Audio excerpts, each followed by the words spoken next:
Hello दोस्तों, good morning everyone.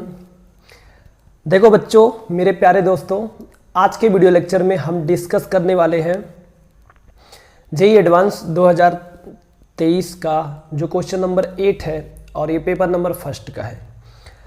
देखो, आज जो हम डिस्कस करेंगे ये क्वेश्चन बेसिकली मॉडर्न फिजिक्स से है। मॉडर्न फिजिक्स में दो पार्ट होते हैं, एक होता है न्यूक्लियर फिजिक्स और एक होता है एटॉमिक स्ट्रक्चर। तो क्वेश्चन बेसिकली एटॉमिक स्ट्रक्चर से है। तो चलो देखते हैं इस क्वेश्चंस में ये कह क्या रहे हैं। पहले क्वेश्चन को रीड करते हैं। क्वेश्चन आपकी स्क्रीन पर तो दिख रहा है। चलो इसमें देखो क्या लिखा है। इन्होंने बोला है a hydrogen like atom has atomic number Z. Hydrogen like atom का मतलब कोई एक एटम है जिसका एटॉमिक नंबर जो है वो जेड है, ऐसा ये कहना चाह रहे हैं बस। फिर बोल रहे हैं, वो बोल रहे हैं photon emitted in the electronic transition from the n बराबर 4 to n is equal to third, यानी कि फोर्थ एक्साइटेड स्टेट से थर्ड एक्साइटेड स्टेट में जा रहा है।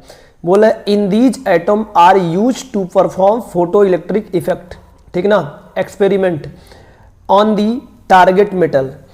इसके बाद क्या कह रहे हैं कि ट्रांजिशन से जो एनर्जी निकली है ना, उसे ये ट्रांजिशन से जो एनर्जी निकली है इसे फोटो इलेक्ट्रिक इफेक्ट में यूज किया जा रहा है। कैसे समझेंगे, ध्यान से देखो, पेशेंस रख के सुन लो। फिर क्या बोल रहे हैं, the maximum kinetic energy of the photo electron generated कितना है 1.95 इलेक्ट्रॉन वोल्ट। अब बोल रहे हैं if the photo electric threshold wavelength of the target metal कितना दिया 310 nanometre 310 nanometre, then find value of Z. इस क्वेश्चन में कह रहे हैं कि देखो, मान लो कोई एटम है, वो कहाँ पे है n बराबर 4 में कोई इलेक्ट्रॉन है और ये n बराबर 3 में जो है जंप कर रहा है, यानी कि n बराबर 4 से n बराबर 3 में जंप कर रहा है। तो अगर जंप करेगा तो इसमें से एनर्जी निकलेगी, बिल्कुल सही बात है।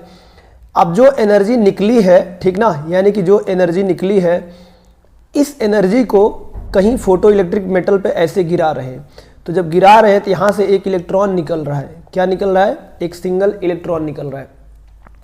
अब बोल रहे हैं इस मेटल का जो थ्रेशोल्ड वेव फ्रीक्वेंसी है, इस मेटल का जो थ्रेशोल्ड वेवलेंथ है, यानी कि लैम्डा TH जो है ये दिया है 310 नैनोमीटर। और बोल रहे हैं इसका जो मैक्सिमम काइनेटिक एनर्जी ये है 1.95 इलेक्ट्रॉन वोल्ट। बात बिल्कुल सही है। तो हमसे बोल रहे हैं कि बताओ जेड की वैल्यू क्या है। मान लो इलेक्ट्रॉन जो है इस यहाँ से इस स्टेट में गया है और यहाँ से जो एनर्जी निकला है, बताओ, मान लो E निकला है। तो सबसे पहले हम एनर्जी निकालेंगे। तो देखो, जो एनर्जी रिलीज होगा, एनर्जी E मान लो रिलीज हो रहा है, तो ये बेसिकली क्या होगा, higher energy state minus initial energy state, यानी कि E3। तो बताओ जो E4 है वो कितना है, वो आपका होगा -13.6 और जेड स्क्वायर बाई 4 स्क्वायर। और E3 कितना होगा बताओ, ये E3 जो होगा ना -13.6 जेड स्क्वायर बाई 3 स्क्वायर। तो यहाँ से देखो 13.6 और जेड स्क्वायर कॉमन ले लो। तो अगर लोगे तो बताओ क्या मिलेगा, ये मिलेगा 13.6 और जेड स्क्वायर कॉमन लोगे तो यहाँ पे मिलेगा आपको 1/9 माइनस 1/16। और जब इसे सॉल्व करोगे तो मिलेगा 13.6 और जेड स्क्वायर। अब देखो 16 माइनस 9 इसे सॉल्व करोगे तो आपको मिलेगा बच्चों 7/144। तो जो एनर्जी आपको मिला है, जो एनर्जी मिला है वो इतना जो है मिला है। बात बिल्कुल सही है। अब देखो इस एनर्जी को कहाँ यूज किया जा रहा है, इस एनर्जी को फोटो इलेक्ट्रिक इफेक्ट में यूज किया। फोटो इलेक्ट्रिक इफेक्ट का मतलब क्या है, एक बार फिर समझाता हूँ। देखो, जैसे ये मेटल है तो यहाँ से जो एनर्जी आया है, ठीक ना, ये इलेक्ट्रॉन को ऐसे निकाल दिया है और इलेक्ट्रॉन की काइनेटिक एनर्जी मान लो K है। तो जो एनर्जी आया है, अब देखो यहाँ पे जो ये मेटल का वर्क फंक्शन अगर फाई है, तो जो इंसिडेंट एनर्जी होती है ये बेसिकली कितना होता है, इंसिडेंट एनर्जी जो होता है ना, ये आपका होता है kinetic energy plus work function. क्योंकि इंसिडेंट एनर्जी का कुछ पार्ट वर्क फंक्शन में चला जाएगा और इसी एनर्जी का कुछ पार्ट काइनेटिक एनर्जी में चला जाएगा, जो आप मॉडर्न फिजिक्स में पढ़ते हो। तो अब मुझे बताओ यहाँ से इस एनर्जी की वैल्यू रख दो, कितना आया है, ये आया है 13.6 और इसके बाद जेड स्क्वायर और यहाँ से मिलेगा 7/144। अब काइनेटिक एनर्जी कितना है आप जानते हो बच्चों, ये जो 13.6 होता है बेसिकली ये इलेक्ट्रॉन वोल्ट में होता है। तो अगर ये इलेक्ट्रॉन वोल्ट में है तो जो हमने ये चीज़ लिखा है ठीक ना, ये भी इलेक्ट्रॉन वोल्ट में है। अब काइनेटिक एनर्जी क्वेश्चन में दे रहा है, कितना दे रहा है देखो, काइनेटिक एनर्जी दिया है कितना, देखो 1.595 इलेक्ट्रॉन वोल्ट। तो यहाँ से लिख दो, तो अगर यहाँ से लिखोगे ना तो बताओ काइनेटिक एनर्जी तुम्हारा कितना आएगा। ध्यान से देखो, काइनेटिक एनर्जी जो बनेगा यहाँ से वो बनेगा 1.95 इलेक्ट्रॉन वोल्ट। अब जो वेवलेंथ यानी कि जो आपका फाई वर्क फंक्शन होता है, ये बेसिकली कितना होता है, वर्क फंक्शन होगा h, और इसके बाद आप लिखोगे ना तो आपको लिखना पड़ेगा c और divided by threshold wavelength TH, ठीक ना। तो यहाँ से हमें z निकालना है। तो देखो hc की वैल्यू इन्होंने हिंट में दिया है, देखो hc की वैल्यू कितना दिया है, hc की वैल्यू इन्होंने दिया है 1240, कितना दिया है 1240 दिया है, ठीक ना। देखो RCH भी इन्होंने दिया, RCH का मतलब क्या होता है, RCH का मतलब होता है यही जो 13.6 हमने E लिखा है। तो देखो इसको इन्होंने दिया है 1240 इलेक्ट्रॉन वोल्ट पर नैनोमीटर, कितना दिया है नैनोमीटर, और जो वेवलेंथ दिया है लैम्डा TH ये भी नैनोमीटर में दिया है। तो बस यहाँ पे रख दो, तो अगर यहाँ पे रखोगे तो बताओ कितना आएगा, ये आएगा 13.6 और इंटू जेड स्क्वायर, और ये मिलेगा 7/144। अब देखो इसे लिख लो 1.95 और प्लस 1240 डिवाइडेड बाई 310, ये इलेक्ट्रॉन वोल्ट, और ये कितना है actually electron volt into nanometre में है, और ये भी नैनोमीटर में, तो कट जाएगा, कोई दिक्कत नहीं। तो देखो फाइनली जब तुम यहाँ से निकालोगे तो देखो 310 में ना, जो 310 है इसमें क्या करोगे, जब इसको तुम देखोगे तो ये तुम्हारा 0 से 0 कट गया। अब अगर आप देखोगे तो बेसिकली आपका 4 बार, तो इसकी जो वैल्यू हुआ है ये 4 हुआ है, तो ये आ गया 13.6 और इंटू जेड स्क्वायर, और मिल गया 7 divided by 144 is equal to 1.95 plus 4, तो इसका मतलब ये हो गया 5.95। तो यहाँ से जब z की वैल्यू निकालोगे तो कितना आएगा, z की वैल्यू अगर निकालोगे तो आपको मिलेगा, देखो मैं लिखता हूँ डायरेक्ट, ए आएगा 5.95 इंटू 144, और डिवाइड में कितना आएगा, डिवाइड में आएगा आपका 13.6 इंटू 7। तो जब इसे सॉल्व करोगे तो फाइनली जो z की वैल्यू निकल के आएगा ये 3 निकल के आएगा, कितना निकल के आएगा 3 निकल के आएगा। इसका मतलब इस तरह से हम z की वैल्यू निकाल सकते हैं। तो देखो बच्चों, अगर यही क्वेश्चन आपका कंपैरिजन टाइप में आए या फिर मल्टीपल चॉइस में आए या फिर क्या है मैचिंग टाइप में आए, तो बहुत सारे क्वेश्चन इसमें बन सकते हैं। क्या क्या बन सकते हैं, चलो उसी को हम देखते हैं, थोड़ा डिटेल में देखते हैं, ठीक ना।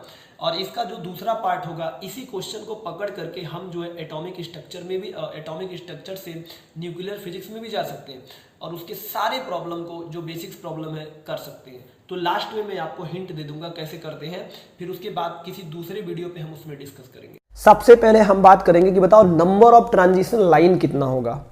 तो देखो नंबर ऑफ इमिशन लाइन अगर निकालेंगे तो देखो ये n बराबर 4 से लेकर के n बराबर 3 में अगर जा रहा है तो कितना लाइन पॉसिबल है, सिर्फ एक ही लाइन पॉसिबल है। इसका मतलब नंबर ऑफ, अगर हम देखेंगे तो नंबर ऑफ इमिशन लाइन अगर देखेंगे तो कितना होगा 1 होगा। तो ये भी आपसे पूछा जा सकता है, ठीक ना, ये बात आप लोग बिल्कुल ध्यान रखोगे। या फिर एक फार्मूला होता है क्या कि नंबर ऑफ, देखो जो इमिशन लाइन है ये बेसिकली क्या होगा बोलो, ये होगा n initial minus n final, ठीक ना, और ब्रैकेट में n initial minus n final plus 1 divided by 2। तो n इनिशियल की वैल्यू 4 माइनस 3 और डिवाइडेड बाई 2, और यहाँ से आएगा 4 माइनस 3 प्लस 1 और बस। तो इसे जब तुम सॉल्व करोगे तो आएगा 2/2 इज इक्वल टू 1। तो ये जो हमने आपको बताया है number of line, number of transition line निकालने का तरीका जो हमने सिखाया है बच्चों, इस देखो हमने यहाँ से सिखाया है ना, ये जो हमें नंबर ऑफ लाइन ये रेड वाला सिखाया है, इसे याद रखना, ये आपका बड़ा काम करेगा, फ्यूचर में बहुत काम करेगा।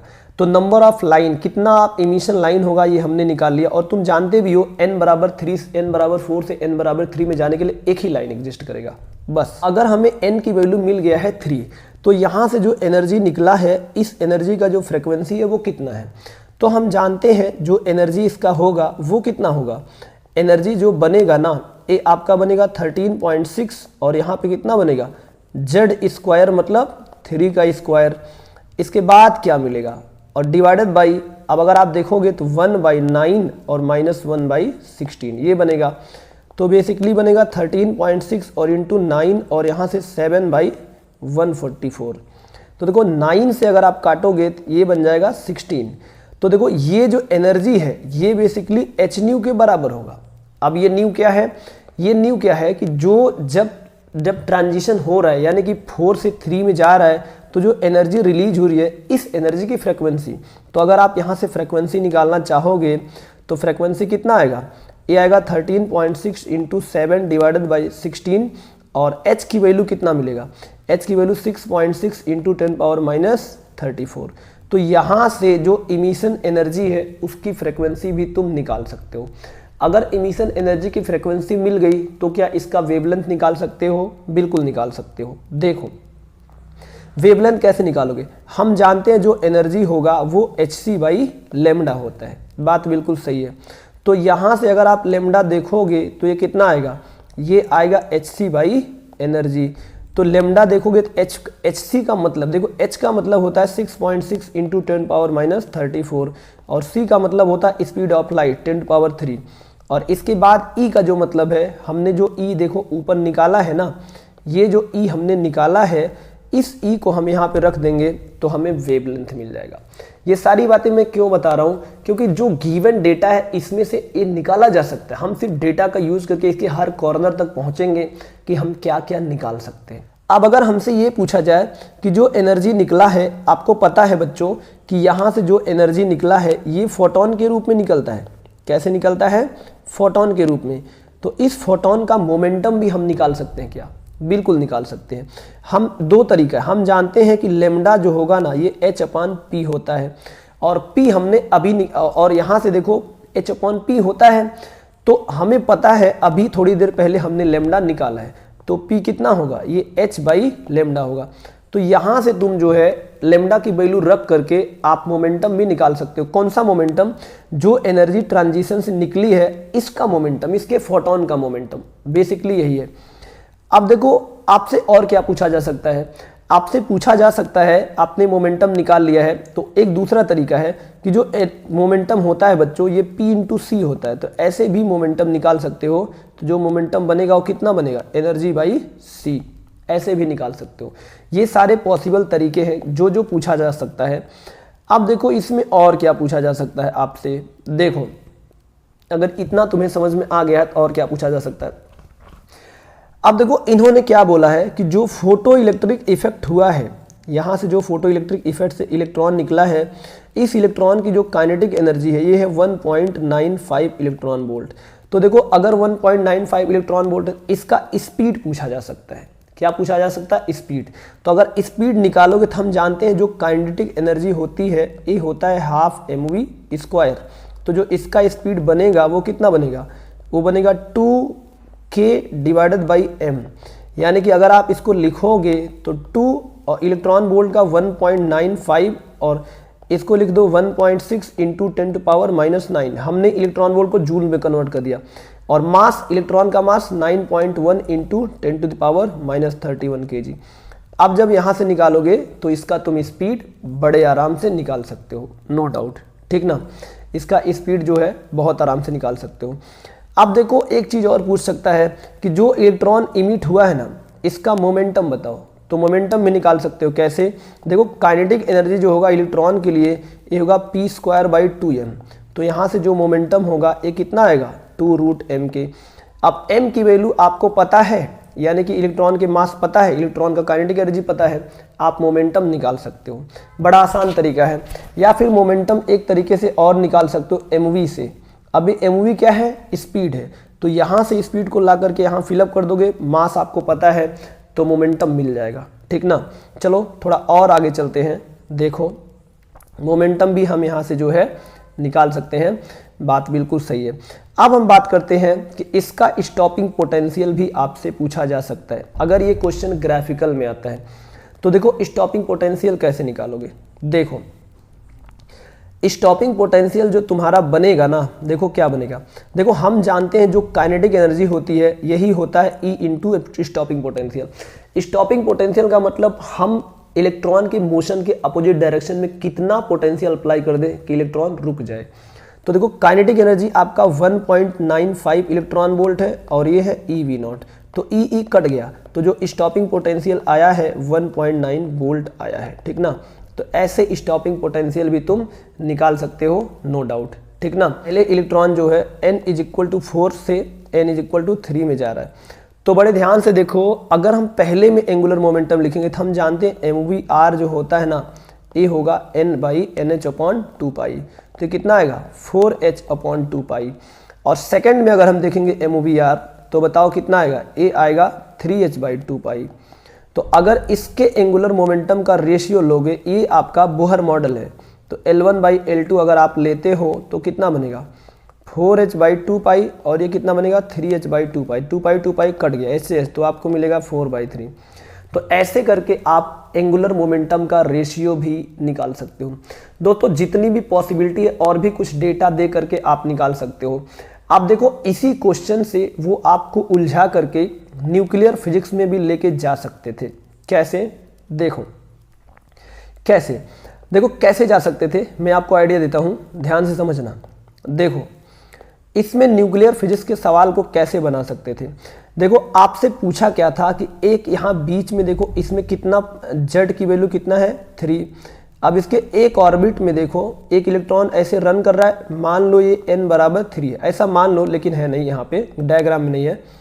तो ये वाला कितना होगा, लास्ट वाला जो होगा ये होगा n/4, ठीक ना। तो अब बड़े ध्यान से देखो n/3 और n/4 है। तो अब मुझे एक बात बताओ, अब देखो हम जानते हैं कि इस इलेक्ट्रॉन के बीच और इसके सेंटर के बीच अट्रैक्शन फोर्स लगेगा। अगर अट्रैक्शन फोर्स लगेगा तो बताओ जो इलेक्ट्रिक फोर्स होगा वो कितना होगा, यानी कि इलेक्ट्रिक फोर्स जो होगा ये कितना होगा, ये होगा आपका 1/4π और ε0, ठीक ना। इसके बाद यहां से मिलेगा इलेक्ट्रॉन E। अब देखो नंबर ऑफ प्रोटॉन कितना है 3 है, तो आएगा 3 टाइम्स E और डिवाइडेड बाई मान लो रेडियस कितना है r² है। ये जो है आपका सेंट्रीपिटल फोर्स के बराबर होगा, यानी कि mv²/r के बराबर होगा। अगर इसकी वेलोसिटी मान लो v है तो अगर इसकी वेलोसिटी v है तो दूसरा इक्वेशन इसका एंगुलर मोमेंटम जो होगा ना mvr, ये आपका होगा 3h/4π। तो आप देखो ये दो इक्वेशन को यूज करके आपको कुछ भी पूछा जा सकता है। आपसे इस ऑर्बिट का रेशियो पूछ सकते हैं, जैसे मान लो बोल दिया पहले केस में हमने किया है n/3 के लिए, तो अब देखो अगर 3 के लिए किया है तो इसका मतलब ये r3 होगा, ये भी r3 होगा, ये भी r3 होगा। तो इन दोनों को यूज करके आपसे पूछा जा सकता है इसका रेडियस बताओ, ठीक ना। और इसमें क्या पूछा जा सकता है, इसका वेलोसिटी बताओ, इसके बाद एंगुलर वेलोसिटी बताओ, किस एंगुलर वेलोसिटी से गोल गोल घूम रहा है, टाइम पीरियड पूछा जा सकता है। अब इसकी वजह से इस ऑर्बिट में जो करंट आएगा, ऑर्बिटल करंट, क्योंकि इलेक्ट्रॉन मूव कर रहा है तो करंट का डायरेक्शन इस तरह होगा, बात बिल्कुल सही है।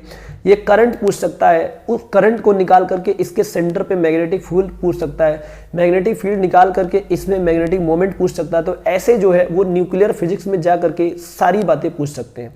तो जो न्यूक्लियर फिजिक्स वाली बातें, यानी कि लिंक कहाँ से किया, लिंक इन्होंने किया है एटॉमिक स्ट्रक्चर से, और उससे इतने क्वेश्चन बन सकते हैं कि पूरा दिमाग खराब हो गया देख के, लगभग 20 से 30 क्वेश्चन। तो अब अगर हम कभी देखते हैं किसी दूसरे वीडियो में या किसी दूसरे क्वेश्चन में न्यूक्लियर फिजिक्स में जो बातें हैं उसको हम जो है डिस्कस कर देंगे, ठीक ना।